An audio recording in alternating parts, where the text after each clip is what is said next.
Let's take a look at the multi-store model of memory. So we're going to have a look at all things to do with memory for you.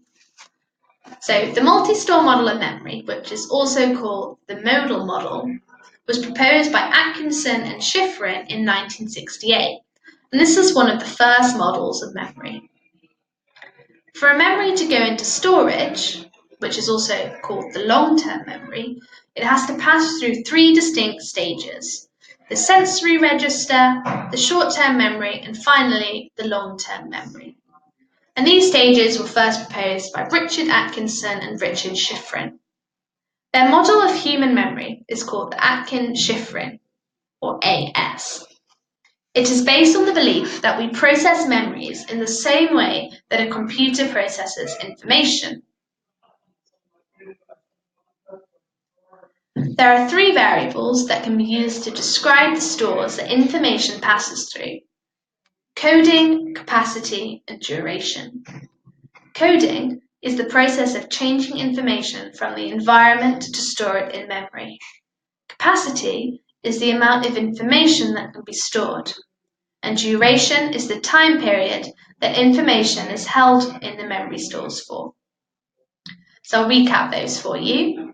Coding is the way information is stored. Capacity is the amount of information that can be stored.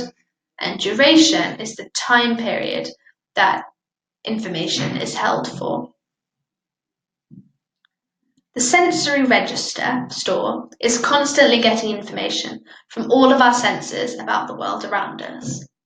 The information is quickly discarded or transferred to the long-term memory.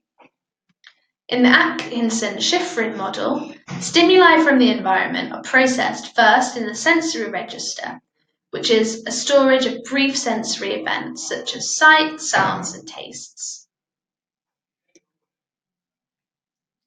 So it's a very brief storage, only up to a couple of seconds, because we are constantly being bombarded with sensory information, and we can't absorb all of it or even most of it. Most of the time it has no impact on our lives. So what's stored?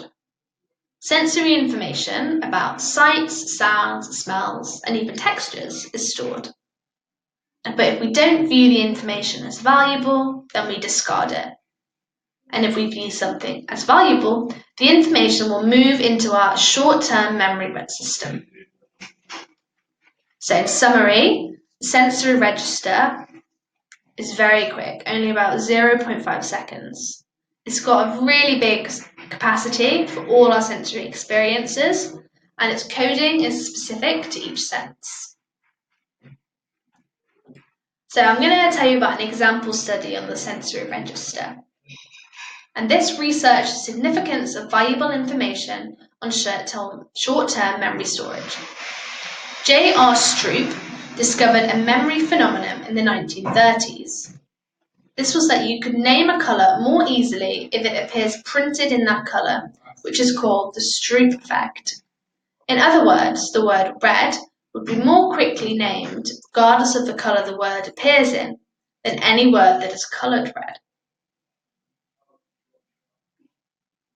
The next part is short-term memory, and this is the point of processing sensory memory. This then determines whether information is moved into the long-term memory or not. So the short-term memory is a temporary storage system that processes incoming sensory memory. Short-term memory takes information from sensory memory and sometimes connects that memory to something already in long-term memory.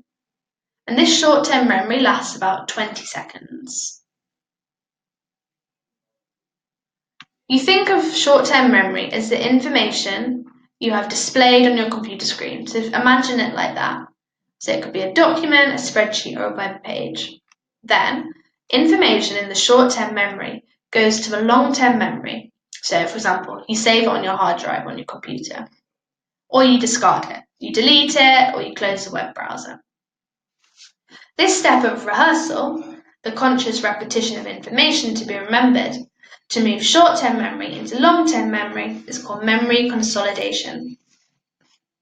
In his research on the capacity of memory, George Miller, in 1956, found that most people can retain about 7 items in the short-term memory.